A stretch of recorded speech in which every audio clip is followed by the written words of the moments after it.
Pete A. Turner. What a great conversation with Pete. Pete was a spy. He was in Afghanistan. He was in Iraq. And we talk about it. He collects information.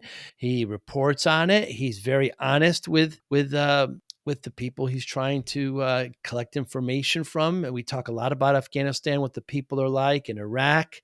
I do open the conversation with what's the best way to greet a veteran. I just happened to see one last night, and I always say thank you for your service. And it's interesting, Pete's response to that, and you need to be genuine, really, is what it comes down to, which is not surprising at all. Pete has a podcast. He's done over 2,000 episodes at this point. We talk a little bit about that, how he acclimated from being a spy in Afghanistan and Iraq and coming back to Southern California and what it's like and the natural transition. Being a spy, he asks a lot of questions. So why not just turn it into a podcast? It's he's very interesting, and he very open, and I'm fascinated with culture and what the culture was like there in Afghanistan and both Iraq. He's just a great guy. Pete is just a wonderful man, and you're going to see it in the conversation. You're going to enjoy it. I certainly did. Thanks for listening. Hi, I'm Joey Pinz. People ask me, how did I lose 130 pounds? The quick answer is always discipline. I started my business, wasn't paying attention to my health, was eating too much, drinking too much sweets. My daughter was born. Next thing I know, I'm pre-diabetic, I have hypertension. I knew something had to change. Discipline. I, like many of you, have faced many challenges in your career, in your family, in your life, in your faith. How did you attack them? How did you approach them? How did you solve them, hopefully? It all had to have some degree of discipline. I'm also asked, how did you found and start a tech business? And it lasted over 25 years. Discipline. I was committed to it, enjoyed technology, didn't enjoy some aspects of it, but knew it was necessary. Discipline. Our podcast mission, how do we use discipline to better ourselves and society? Join me, please, as I talk to interesting people and discuss how they use discipline in their family and their passion and their careers and how it helped them. Our podcast vision, growth through learning from others. Joey Pinz Disciple Conversations. It'll be light and serious. Join us, please. Thank you for consideration. Oh my goodness, Pete A. Turner, thank you so much for your time. I'm so very excited to talk to you. Is it appropriate to say thank you for your service when you meet a veteran? Yeah, I think it's a great thing. You can always do more too, like that extra held handshake, that extra deep look in the eye, that handshake with the hand on the shoulder, and that kind of thing. And that's always an extra added bonus. What you don't want it to be is pro forma, like, hey, how's your back? That kind of thing, right? So I think as long as you genuinely mean it and genuinely slow your life down, I think that's the best way. Like, it's never inappropriate, but that's the thing. I think if you're going to do it right, really slow it down, slow the world down, and do it right. Genuine. Yeah. Make it matter. Don't say it for your benefit. Say it for theirs. Right.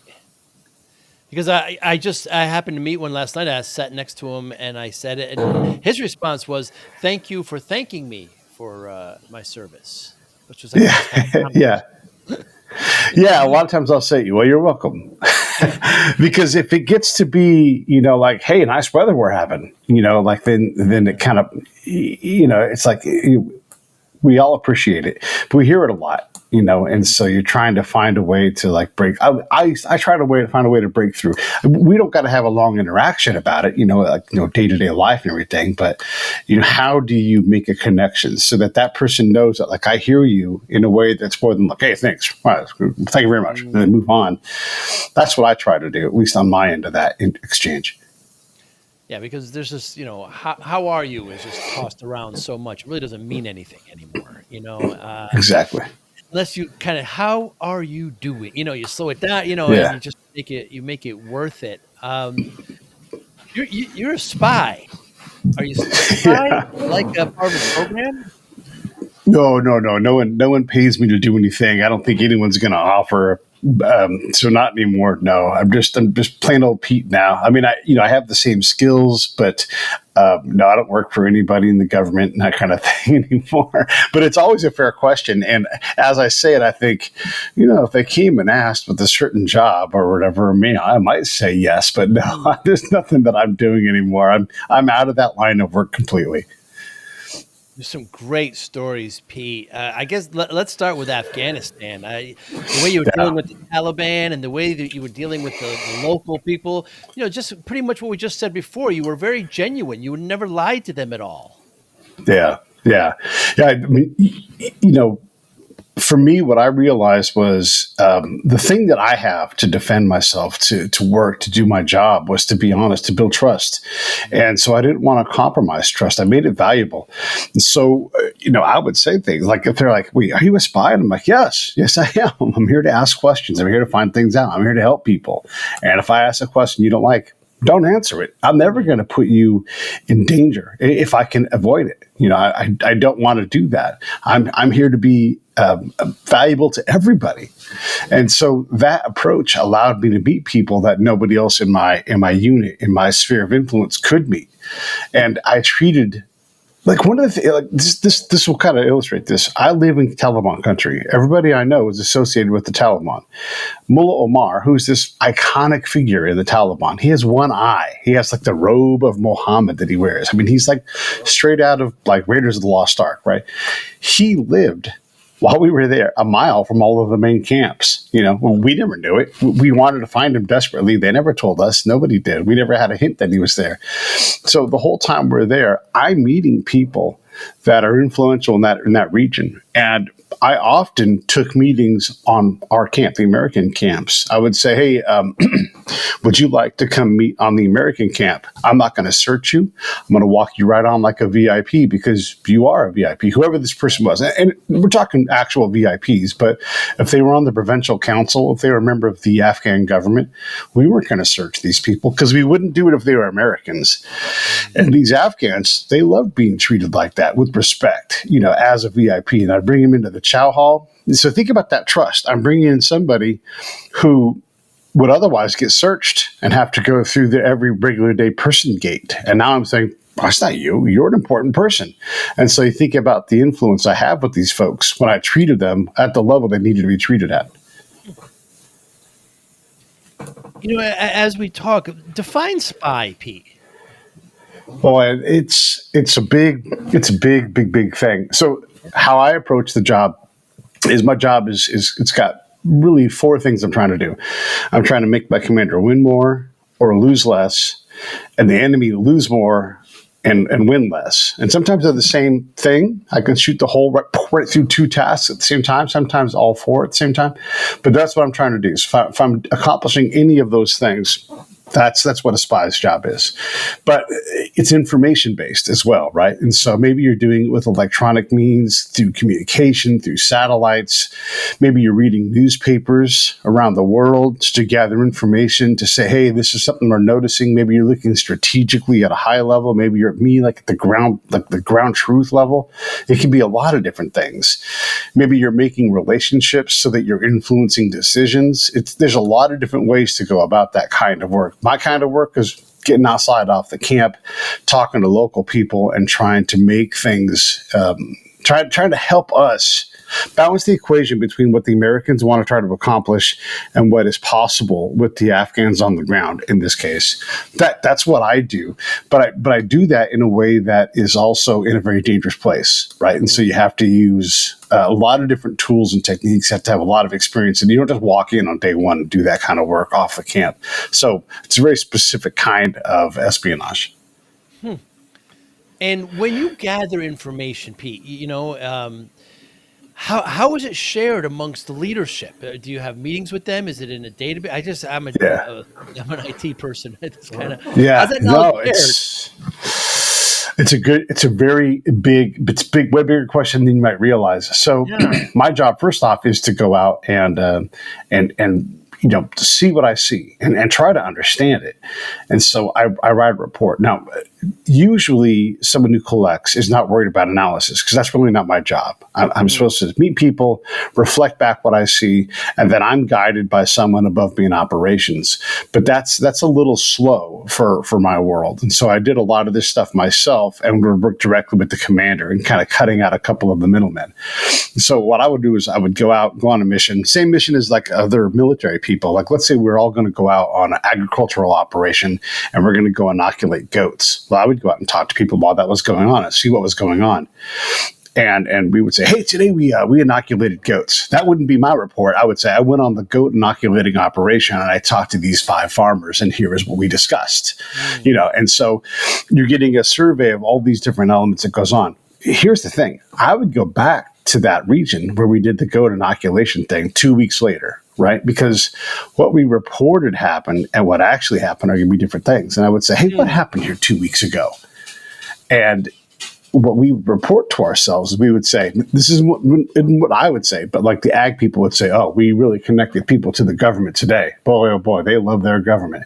So I'd go back 2 weeks later and I'd say, what happened here 2 weeks ago? And they would say, I don't know what you're talking about. And I'm like, well, there was a bunch of goats and some things were happening. What was that? And they'll say, oh, yes, the Americans came out and gave shots to our goats. Did you guys need that?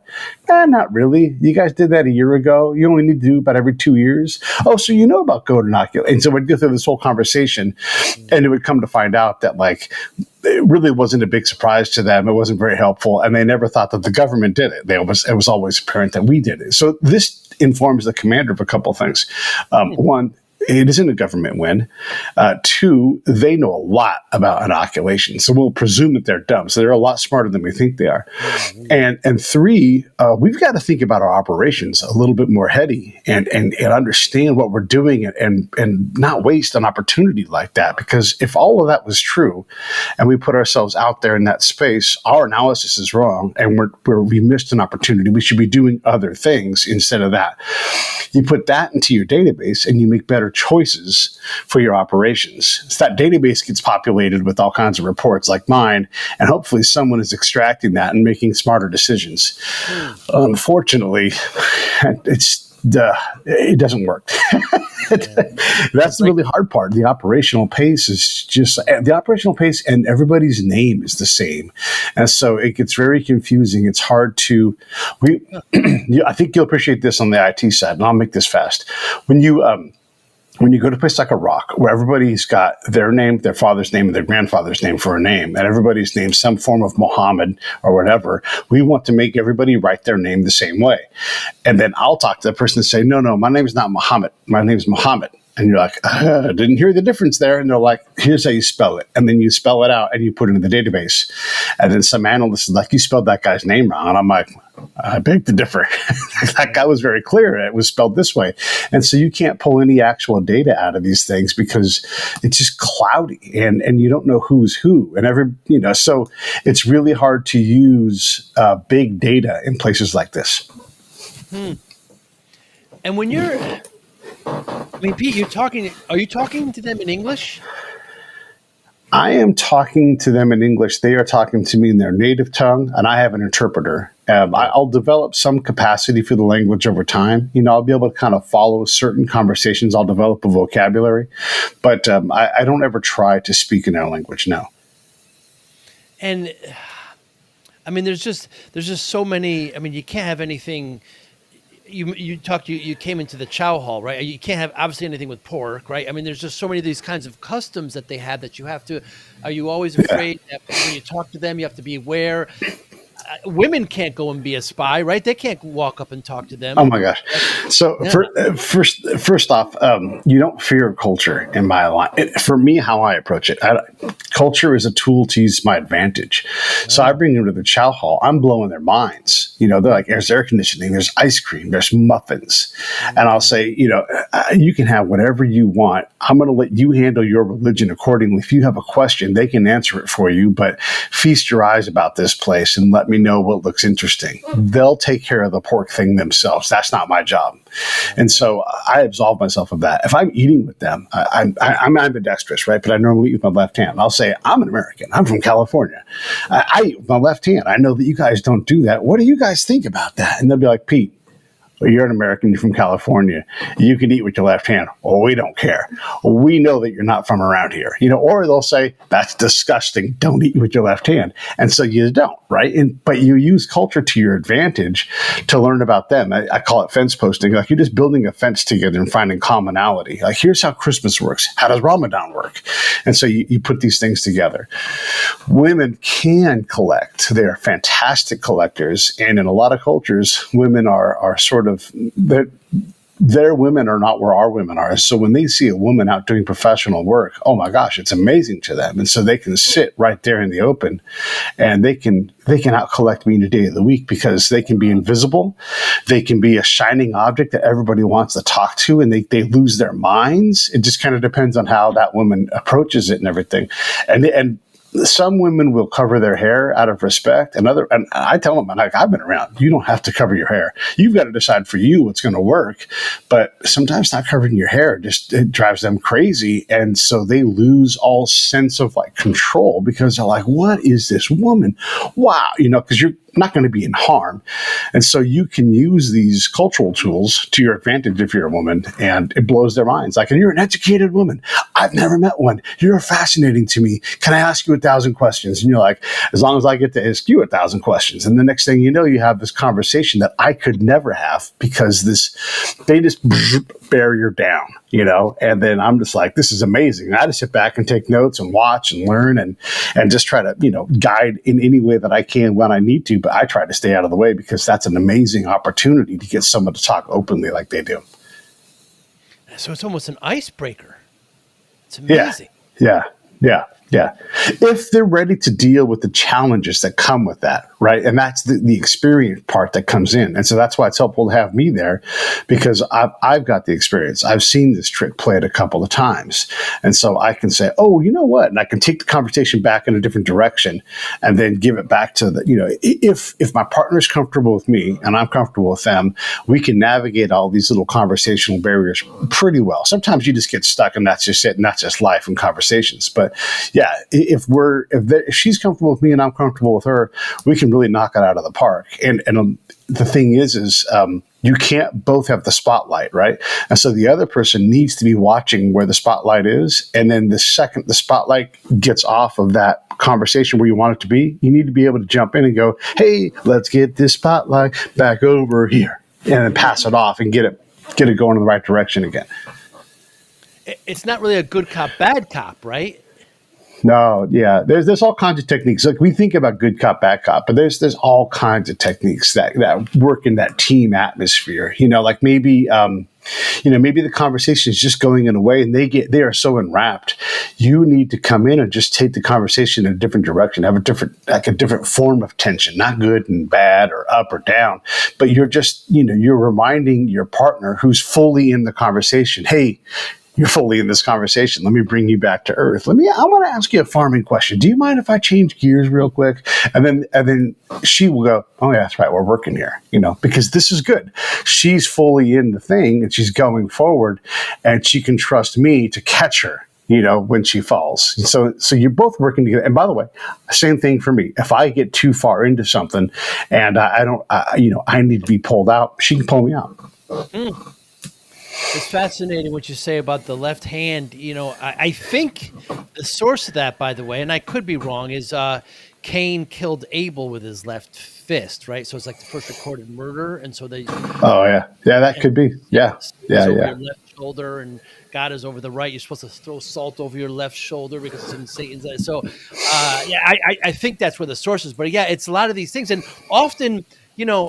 As an American who's never been over there, certainly, I don't think of the general populace as to be so open and willing to talk. And again, it's just another great example. People are wonderful. It's just the government's terrible.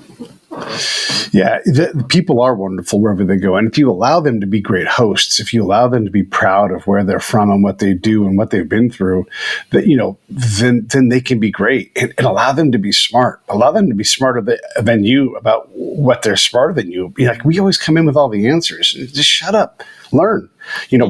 Yes, you're prepared. Wipe your slate clean and start to learn again and learn what this person's about. Like, I will tell all of my interpreters, I'll say, I'm going to ask questions that I know the answer to. I want you to answer that question anyhow, because I don't care if I know the answer, but because I want to hear their answer. And for sure, I learned that I had to tell them this, and I'll say to them, you're going to forget that I told you this, and I'm going to ask a question. And you're going to know I know the answer. And you're going to look at me and go, Pete, you know the answer to this. And I'm going to look at you and be like, I know that. Now you need to ask that question. And then you're going to go, oh, shoot, right. Because we'll have the whole conversation of why I'm doing this. And then they'll go, oh, yes, right. And then we'll do the dance and we'll go forward, right? Because I brief my interpreters at a level that no one else does. I try to get them as knowledgeable as I am with what I'm trying to do, and how I want to do it, because they will take their own innate or developed cultural sense about a conversation on how to get something done, and they'll do that better than me. So I want them to be better than me at the things that they're better than me at with the conversation, if that makes sense. So I'll say, here's the things I'm going for. And if you hear something, if you sense something that you can go get it, I want you to go get it. Like, if their phone rings and they're an important dude, listen to everything they say, write it down on a notepad, whatever you got to do. But that's great information for us, because these guys get phone calls that matter all the time. Ask them about their phone call. That's fine. Like, if you think you can find something, I am now secondary, and I'll stand there and take notes. And usually collectors don't do that. They want to be in control. But what I've learned is when you have the hands off the wheel, sometimes the car drives itself to a better spot than you could ever imagine. And let me tell you, that works all the time. Wow. And is it customary when you're done talking to somebody? I don't want to say interview. It's more of a conversation, I would think. But right. I guess it's just so much of an interview. Do you give gifts afterwards?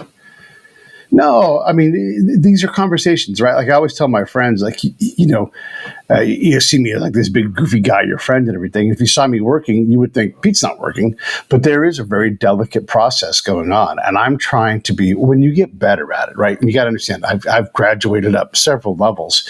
I'm not trying to influence hardly anything.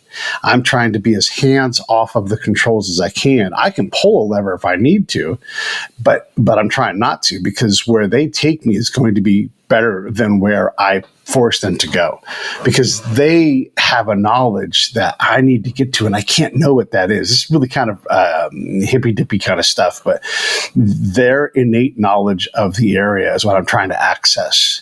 So I can think of a question in my head, but when I get on the ground, the thing that they know that I can't possibly know, that's what I'm trying to get to. And the only way to get there is by having a conversation that they're in control of.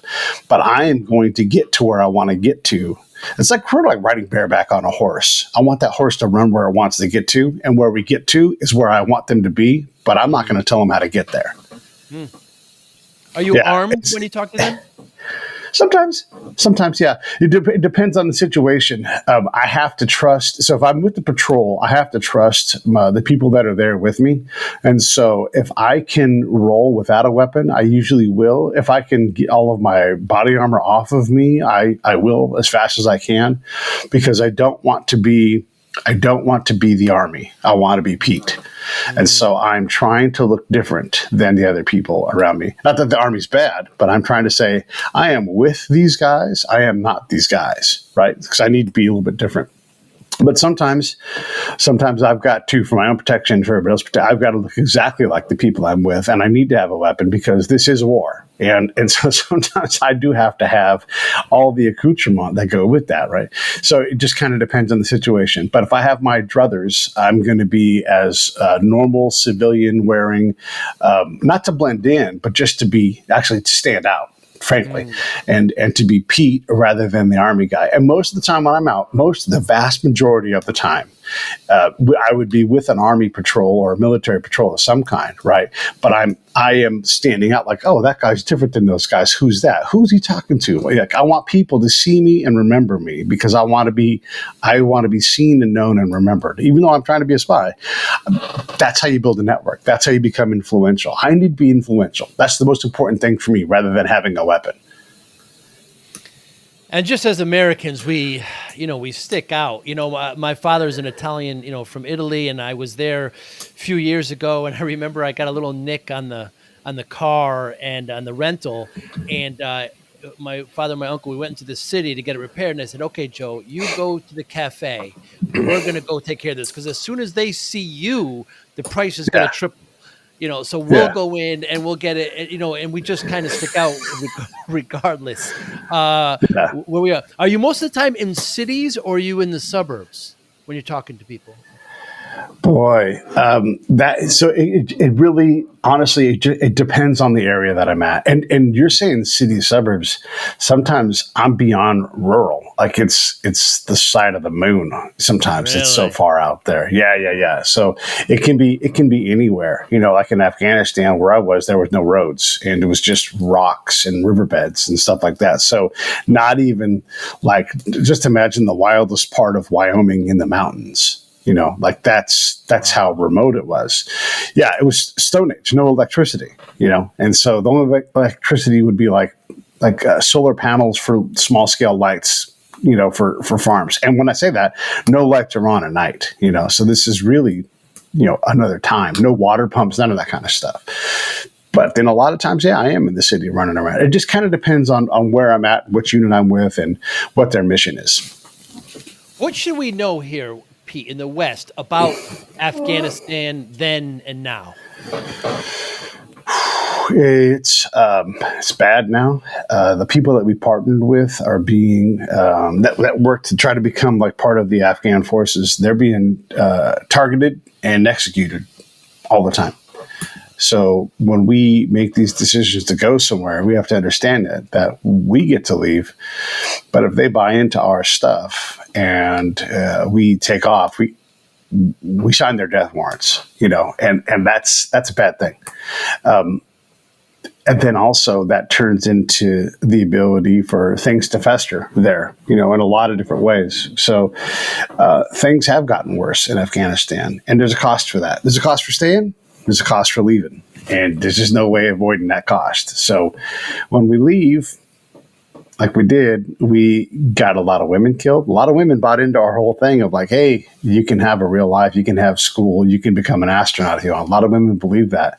And now they were horribly and gruesomely slaughtered, in ways that you wouldn't even want to imagine. And the same thing for the guys that are like, yeah, I'll be a judge. Well, now you're dead. And you've been whatever kind of horrible death that they could come up with is what they gave these people, and continue to do that. And switch over to Iraq now. You spent a lot of time there as well. Yeah. How different is it? From what I hear about Iraq is it's a little bit more stable. It was more stable going in.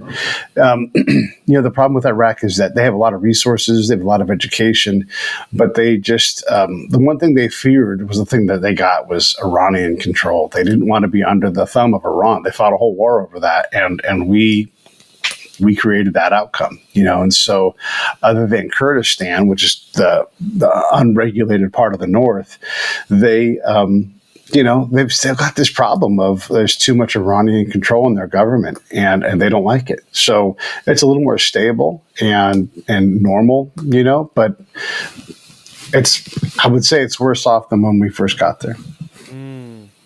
And you were still a spy there in Iraq as well? Yep. Yeah, same job. Yeah. And was it different interacting with the people? Were the people different? Were they hostile? Were they appreciative? No, it's a mix of things. When we first got there, the Iraqis were very appreciative. They really love Americans. And I think by and large, they all still love Americans. But they're just more advanced. There was more education. You'd meet people all the time that had been to London and gone to school, because they were part of the whole world as opposed to Afghanistan, which was really just part of Afghanistan. They were much more isolated. There's no I'm going to make a big statement here. It's not 100% true, but it's true enough for this conversation. There's no railroads in Afghanistan, if you can imagine that. There's really no road system in Afghanistan. And so, yes, there are roads and everything, but just it's not like you would ever imagine. And so when you think about like, oh, the Chinese are going to come in and you do whatever, well, they don't even have roads there. And so when you look at the resources and the ability to move things and provision things, it's very, very hard there to keep things safe and to reliably do things because everything, all the equipment there breaks. It's just a very hard place to do things. And Iraq is in a lot of ways, it is a modern country that has all of the things that you might expect of, like, say, Egypt. It's just, it has been in war more recently, and so there's some more rebuilding going on, but it is, by and large, a very normal-looking place when you're there. I guess it's a big difference. There's barely any infrastructure in Afghanistan, whereas right. Yes. Yeah. Yeah, like if you went to Iraq and you looked around, a lot of times I thought, this looks like Mexico. Not like cruise ship Mexico, but like 4 miles off the road Mexico. Like that's kind of what it felt like to me. Very interesting. And again, we always hear how even in Iran, how the people are wonderful, but just the government is more example of how the government's just terrible. Yeah, I mean, that's true. Yeah, the thing with all of these situations is it's hard for people to be able to put their power to work for them. And like in Iraq, especially, there's dozens and dozens of parties, and so you think about how hard it is to get anybody to be happy or to believe that anything positive is going to happen. When someone has to coalesce all that power to make a big decision, forget about small decisions. And so it's very hard to get a tribe, a community, a neighborhood to believe that they're next on getting a infrastructure resource, even if they really are, even if they get it. I'd be like, yeah, but ours isn't as good as Village 15 over there. We know theirs is better, even if it isn't better. It's really hard to get that message through when you're out there. And that's a lot of what I did was I would go, how come we can't fix this? Because that's losing, right? Like that's the government not working. Like, hey, how do we fix this? Where is it bad? Where is it good? That kind of thing. And it's really difficult to get people to believe a truth if they refuse to believe it. How did you acclimate well once you left? I mean, you're exposed to such different people and cultures, and you leave and you come back to Southern California of all places. How did you? Yeah. It takes some time. Plus, because my experience is so different than a lot of veterans' experiences, and I do spend so much time working at such a high level too. It does take some time to acclimate, and I don't know that you ever fully acclimate. But I'll give you an example though. Like when COVID happens, I don't want to minimize COVID, but I'm like, this is a risk, and you manage it. I've been in a head-on collision with an American tank, so my level of like, oh shit, that's scary. It's off the chart. So yes, this thing is dangerous, and yes, we have to manage it, but we're going to manage it, and we'll deal with it. There's consequences for things, but so I look at things probably differently than people. But I've almost been dead so many times. You say this. What I fear and what I'm willing to tolerate are different than a lot of people. And I can't change that. I can't change that. So the only natural, progression would be, Pete, is to, you're so used to talking to people, is to break it down and record over 1,500 episodes of a podcast. Oh my God. Yeah, it's crazy. Yeah. It's been a life-changing thing. It really is kind of the same job, a lot of ways. I meet people, I get to talk to people like you because of my show. I mean, indirectly, you are the result of my show, getting to talk to you, Joe. Because how else would I have met you, except for these kind of opportunities? Now, obviously you've created the direct link, but that's partly because I have this show and I can exchange time with you. And so, yeah, I came back and I'm like, I want to exchange these stories. I want to talk about all these experiences that I've had. And it turned out that running a show is just like being a spy. You build a network. Every episode is a patrol report. I know how to ask questions, and it's just, man, it's been amazing. And you know this because you have a show, but it's completely changed my life. We're above 2,000 episodes now, and that's not a brag. But when you think about that, like when you have thousands of conversations recorded with humans, you just have had life-changing experiences along that path. There's just no way to avoid it. I mean, that's hundreds and hundreds of conversations each year. We've been around for 10 years. 10 years of having conversations with people that are world famous, are brilliantly smart, or people that have become my friends that are in those. It's unfathomable. All of the benefits that come out of something like that. And so, yeah, it's the Break It Down show thing. It's the best thing I've ever created professionally. It just, it's hard to even describe how much I love it and how wonderful it is. How do you ask a question, Pete? Open, wide open. Like my favorite question is silence. So I'll look at the person, nod my head. That's my favorite kind of question. They just keep going. Because again, they know better than I do what the next thing should come out of their mouth is, right? And so I try to remove all interrogatives. I try to remove the who, what, where, when, why, how. I try to remove that, and I'll just say, "Tell me more," or it's just anything like that where you dig in. Or I like to find out the emotions in things, because if you can get someone emotive and they're talking about it, they open in a different way. So those are the kind of things I'm looking for, is like, what did something smell like? The smells associated with that moment. Talk about that. And so they'll go, oh, yeah, you know what? Matter of fact, not the smell, but there was just taste in the air, right? And so they'll take my question, redirect it, and they'll put it in their mouth, and they'll say, and then I realized, and they'll tell you something that's not associated with that, because you've put them back in that moment, and you put them in a time machine. Those things are magical. I love those kind of questions. So silence, emotions, senses, less interrogatives, and just try to not, sometimes you have to ask the question that the audience needs you to ask, because you have an obligation to the audience. But a lot of times I'm trying to get the guest to a different spot altogether. How important is the audience when you're talking to somebody? Less so now than before. My job is to have a unique conversation. So I don't ask tell me where you've been, how did you get there, that kind of thing, because that question gets asked a lot. And so I forego that. I don't even ask bio questions at all. So that's your job in the audience, right? To go find that, or to go look this person up, or you've already watched something on them. So you've got their name, you've got their basic bio in the show notes. You can find out whatever you want to find out about them. That's your job. So I rely on them to do that. And so I spend my time, that special time with them, trying to give the audience. The sun is playing tricks with my, I got so much sun right now. My job is to take that time that's special. I have that person you've got me for this time here, right? Like, don't ask questions that have already been asked. And you've done a great job of this and asking me really unique questions, right? That's our task. And so that's what the audience needs. They may not want that, but then they listen, like, I actually have heard Pete talk 5 different times and I've never heard any of these things that he's talked about. Like, that's what you and I are trying to have this dance and give them. And that's what I'm trying to give my audience, is something unique from a person they've heard talk 1,000 times. So like a great example of this from my show is we had Andy Summers from the Police on our show. You know what we're not going to ask him about? The police. Right. We're just not going to do it. And so the audience may want us to say, when are you guys getting back together? But we're not going to give them that.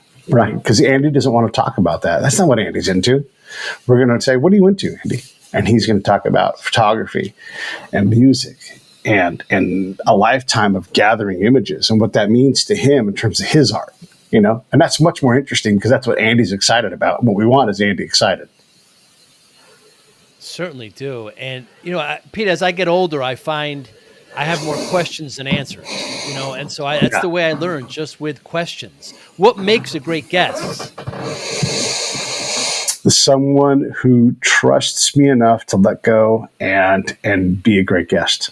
What makes a bad guest is as a great guest who is on their talking points and won't let go of those talking points. Someone who wants to give you the same thing they give everybody else. And I do my best to go, hey, okay, I know that's your normal stuff you talk about. Let's not talk about that. Let's just back up and go again. I have the courage to do that. My job as the producer is to go, Pete, and get in my ear, Pete, make that guy stop talking about that boring shit. Get him to be better than that. And so that's like my job is to make a guest who's blowing it great, right? That's my job, right? It's never their fault. It's always my fault. If I don't get them to be great, it's on me as the producer. It's on me as the host to make them great. And hopefully I do a good job of that. Yeah. You do a great job. Quentin Tarantino has a great kind of philosophy with his movies where he says he makes his movies for himself and others can come watch if they want. So right. and many have that kind of view and I kind of adopt that myself. I'm asking you, Pete, questions that I want to know the answers to. I'm not really thinking about other questions and other people's. Yeah. That's the way I like to do it as well. And when you have somebody on that has, Andy Summers, right? Legendary guitarist from the Police for so long. I remember talking, who was it? One of the Brown-Eyed Girl, Van Morrison. I remember, if you ask Van Morrison about Brown-Eyed Girl, he'll swear at you and walk away. That was 40 years ago, and he'll tell you he's done 500 better songs than that. So, what have you done lately? This is the best way to talk to a lot of these successful people. Yeah. And you take someone like Van Morrison, if you get a chance to chat with them, and you can say, when was the last time you just threw your hands up with joy and said, that is the best thing I've ever done? And you know what they're going to have? They're going to have this great story. Be like, oh, let me tell you about it. I made this, and they'll say, this melange for my wife the other day. And you're like, you made a melange for your wife? Yeah, and I've been trying for weeks. And I'm just making this up, right? But I've been trying for weeks to get it right. And I did it. And I literally threw my hands in the air because it had always been, oh my God, and I did it. And then she loved it. And if I'm the second to make my wife happy about that coffee I gave her, it was all about love. And I'm like, that's great. And like the thing is you deny your audience that moment, right? They don't know that they want that, but come on. Van Morrison talking about making his wife a melange, come on. And so that's the stuff, right? That you and we get to figure out what those things are. And again, I just want to be clear for that. I don't know if Van Morrison makes a melange. It doesn't matter. It's just an example because it doesn't have to be an obvious thing. It can be. I like to ask super notable people. I'll say, if we had the camera on you at any given point in time, and we could see what you do day in, day out, when would you be like, oh yeah, you guys think of me, world famous author, look at me right now. And like my buddy Jim DeFelice, he's like, yeah, like when my wife has to remind me for the third time to take out the trash, and then I'm out there, world famous author, taking out the trash. I'm like, oh boy, look at Jim. He's a fancy guy. He wrote American Sniper, right? Like, this is like, these people are amazing. I had Brandy Roderick on the show, and she's like, yeah, I own these Airbnbs. Guess who scrubs the toilet? Guess who's on their hands and knees, their face basically in the toilet, making sure everything's perfect for the next guest. This is a Playmate of the Year, super beautiful woman.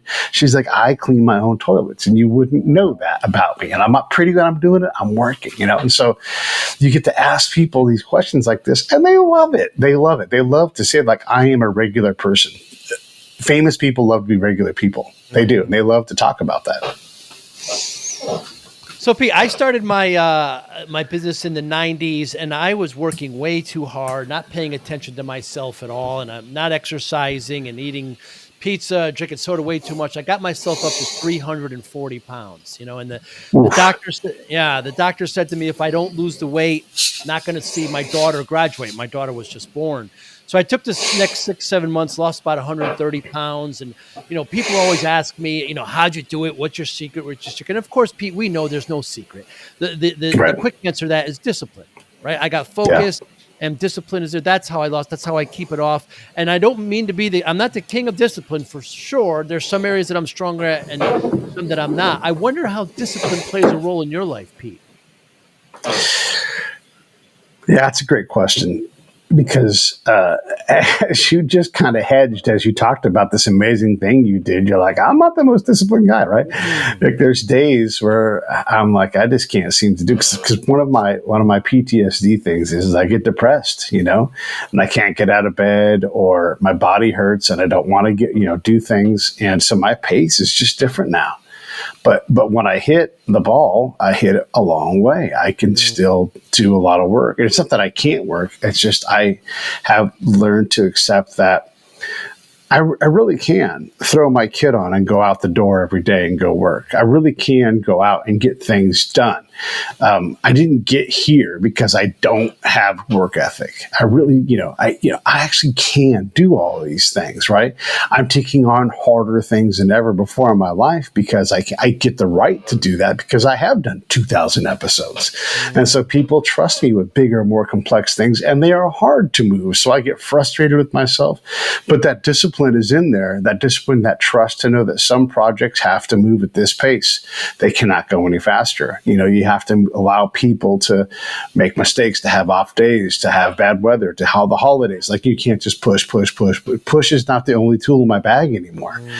And so discipline sometimes is me disciplining myself in saying, this is moving at a pace that is acceptable. It does not have to go 1,000 miles an hour. It does. Like, we set this timeline for this project we were working on, and I'm like, that timeline is invented, you guys. Like, that's great if that's timeline. I'm glad to go for it and see what happens, but it's not a real timeline. You're saying June 1st, but why? Because of this. I'm like, yeah, but that's also invented. You picked that timeline because this thing happens on this date, but if it happened on November 1st, it wouldn't matter. I'm not trying to put off the production. I'm not trying to say it has to happen or doesn't have to happen on that date, but we're creating pressure for ourselves when we're already busy people. Okay, let's see what happens. But let's also be willing to say, hey, this is too much too fast because we just invented this timeline.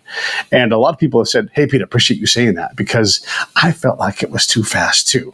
And I'm like, yeah, look, we don't know what's ahead of us. Let's go for June 1st. But if we need to slide it 30 days, we can do that. We still can all commit and say, we will get this done. But just because we put this stupid deadline in front of us that we just invented with impossible pressure, there's not always a need to do that. Now, when we need to clamp down, we do. But that's one of the things that I've learned is that discipline and that ability to know that I can do certain things, it is there, and I need to be less hard on myself. On the other hand, sometimes I really got to be like, Pete, you're going to have to get this done today. You really have to sit there and stay up until you get it done. And then you stay up till 2 a.m. and you get the stupid thing done. Because sometimes the simplest, smallest things, they befuddle me, because I'm human and I don't get all the things, even if they're easy, super easy. I just don't get everything done that I need to get done sometimes. So like anything in life, there's it's a balance, man, right? It's I know you'll appreciate this. There's times when you're like, I should have just done that 6 months ago. And so you don't want to procrastinate, but you also don't want to drive yourself to lethargy and sloth and all these other things. But you also don't have to just like push all the time. There's a balance. Yeah, there certainly is. I have this ongoing kind of thesis that discipline is a spectrum. The more people I talk to, and it has like 10 elements. And what I think I heard you say is restraint, control, willpower, maybe obedience. You kind of exercise. I would say it's also working within, I think it's, and I don't know if this is going to be right. I'm going to try it this year. I think it's sphere when you work with other people because you have their spectrum too. And so you're trying to throw your dart into the middle of that sphere to find out the timeline on where it needs to be because their spectral capability is all slightly different than yours. And if everybody's like hard left, boom, we're going as hard as we can. We're going to push hard these next 10 days. Then you know where you are in this sphere. But if you don't, and it's nebulous. Look, the holidays, East Coast holidays, come on. Like things are going to happen. Weather is going to happen, right? And so you can't just say, no, this is going to happen in 2 months from now. You realize that's December 18th. They're like, it's going to happen. Oh. So, yeah, I think that there is a spectrum, but I think that those spectrums are array in a way when you're working on a team that you have to allow for, like right now in my life, and I don't know where your dad is with this, but we got old folks, and everybody's got old folks in my life, and they just take our time, and you have to be tender. You've got to be patient like you've never been patient before. And you just, some days you got to say, hey, today's not my day to do anything other than deal with this person who I love. I'm trying to still love because they're driving me crazy. And just that is all the capacity you have that day. And that gets to be okay, because you only get one chance to guide your parent or your loved one's parent down a path of end of life, you know?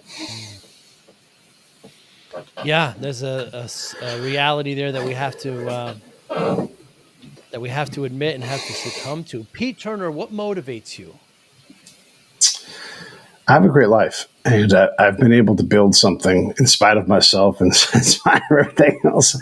And so I get to do things. I get to choose what I want to do, and I'm excited about the things that I get to do.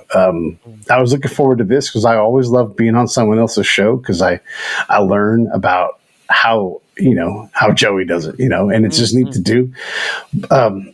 I get to have a lady on who I met on X, who talks about baseball, and I love baseball. And so I get to do that later on today. And then I get to work on these big projects that I've been working on and the rest of the day. And that's just, to me, it's fantastic. It's frustrating. It's hard work, but that's also great.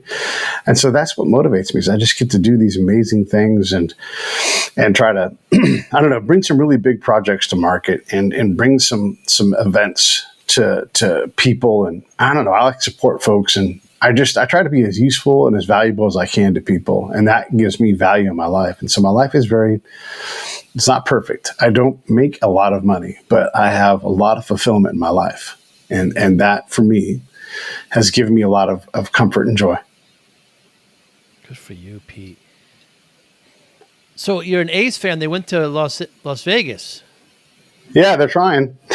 They're trying. Oh, it's not official yet? I mean, it's official as it can be when there's, no like real plan or anything yet. Yeah. Right. So it appears that it will happen. I can't imagine Major League Baseball, they're going to get a stadium on the Strip, right? You can't imagine that will not happen. But until it happens, you remember when the Expos moved and everybody was losing their minds, and it was like, they're going to have to play in Puerto Rico. And I'm like, I'll go to Puerto Rico. So I did. It was awesome. But, these things take time and fans want things to happen right away. And so I just, when they get to Vegas, I'm going to go enjoy a game. Who does baseball better than Vegas now that Vegas has baseball? I mean, can you imagine what Major League Baseball is going to be like there? It's going to be great. I mean, they're going to have Bruno Mars doing the after game rock concert, it's going to be bananas. Yeah, the Super Bowl is there. Yeah. How do you measure success, Pete? With your heart. I mean, I think that's the truest of truths. You have to have some amount of money so that you can provide everything. But, if you are helping make your world, your little community a better place, if you are feeling fulfilled and you're not doing things so you can do the next thing, like if you're creating something, if you are, if you're making a community, if you're part of a community, a lot of people like to talk about leadership. You can lead from within an organization. And you're like, I am in charge of this little part. Even if that part is you can be a leader of you within an organization and just be like, look at Pete. Jesus, that guy is a leader. He just kills whatever it is that your part of the project is. These are the things that I think that create value in my world. And so I go out and I try to invest my time and energy into finding opportunities and then turning them into opportunities that I can do with other people. Because if I can bring two people with me on this adventure, that's more fun. And I think that's success, man. I think if people look forward to seeing you, that's good for them. It's good for me. And that must mean it's good for other people too. So I just plant opportunity seeds. I try to be a value add wherever I can be. I try not to take too much from other folks. And when I do, I try to make sure that there's a return on that investment whenever possible. I think that's success. think that's well said, Pete. And I appreciate your time today. I'm a big fan of you. I'm a big fan of the Ah, podcast, 2,000 episodes. It's very inspiring. And how can we get in touch with you? Anybody listening? yeah, just Pete at breakitdownshow.com is pretty simple, pretty straightforward. There's also, I'm on all the social medias. I mostly go on X. You can find me on Facebook too. But just Pete at breakitdownshow.com is the best way, or P.A. Turner, and you'll find my handle there. And I'm always glad to talk to folks. Always glad to hear from you and see what you have to say.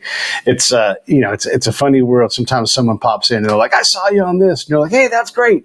And then, they just want to say hi, or sometimes they're like, what do you think about this? And you give an answer, whatever it is. I'm glad to hear from people.